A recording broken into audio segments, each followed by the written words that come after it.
Alright guys, this is Scott McKay again with another video newsletter for you. Actually today is the first of two parts on what I'm going to call naturally influential masculine behavior. Now all the time we usually talk about getting women, attracting women. Today we're going to talk about how to be an attractive and influential and indeed powerful person, not only with women but with other dudes also.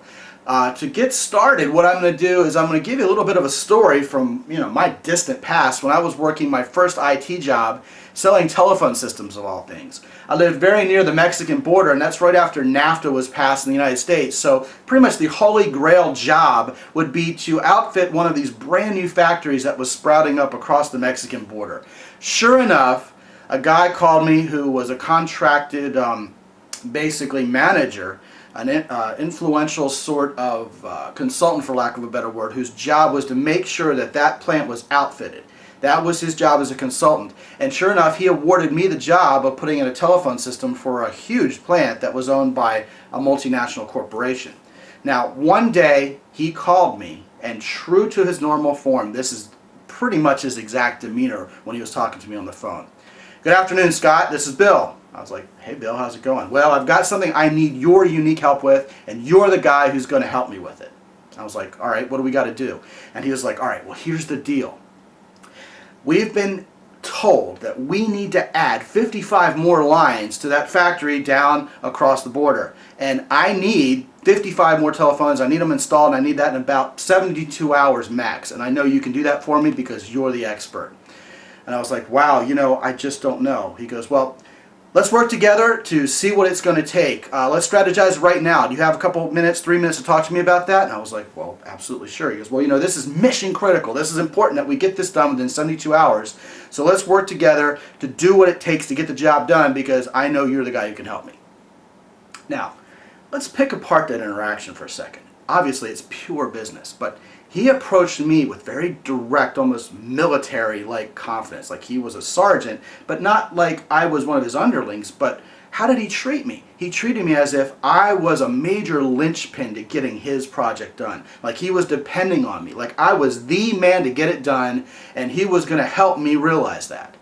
Now, this had an incredible effect on me as a human being, let alone as a man, because it didn't matter. When Bill called me, whatever he had going on, he had this way of making me feel like it was the absolute most important thing going on in my entire life at that moment.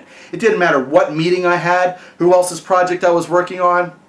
All of a sudden, I felt like I was an insider in Bill's awesome, incredibly powerful world where things got done, they needed to get done, and it was exciting to go about getting the job done. And it was amazing the effect it had on me psychologically. When Bill told me something needed to get done, I dropped everything and got it done for him. I just felt a part of it. Now, do you see what he did? He didn't call up and demand, and he didn't call up and beg. He called up and he wove the story about how I was an important part to getting this incredible accomplishment done for him. Look at the influence that carried.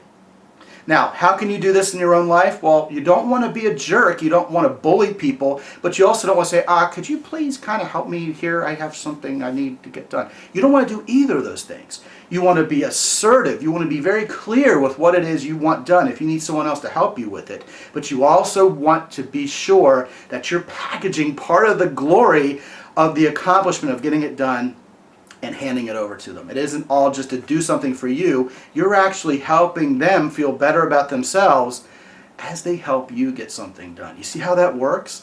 Now, once that whole project was done in Mexico, I confided in Bill. I said, no one has ever been able to call me up and basically get me to drop everything and do things for him. And he kind of laughed and he said, "Well, I guess that's part of what I've got to do. And you do a good job. And I really do genuinely appreciate what you've done for me." And every time I would have gotten off the phone with Bill talking about part of getting his project done, he would thank me in advance and tell me how important I was. That was the last thing he would do before he would sign off. And see, it wasn't all about him. It was about making me feel important. And what did that make me want to do? It made me want to do whatever he wanted me to do for him. That's influence, gentlemen, and that's masculine influence.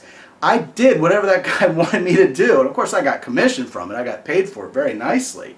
But I was glad to do it. I didn't feel bad about it. I didn't feel pushed. I felt like I was a part of his little secret cadre of people who were doing amazing things. You can do that in your life too. Give it some practice, ramp it up at first. Maybe you just want to go into a sandwich shop and order your sandwich with a little bit of authority and tell the girl behind the counter that you need your sandwich, you need it quickly because you got to go back to work, and you know she can do it for you. Sounds silly, but give it a try even in that small context. I'll talk to you again soon with part 2. This is Scott McKay from X and Y Communications. Be good out there, gentlemen.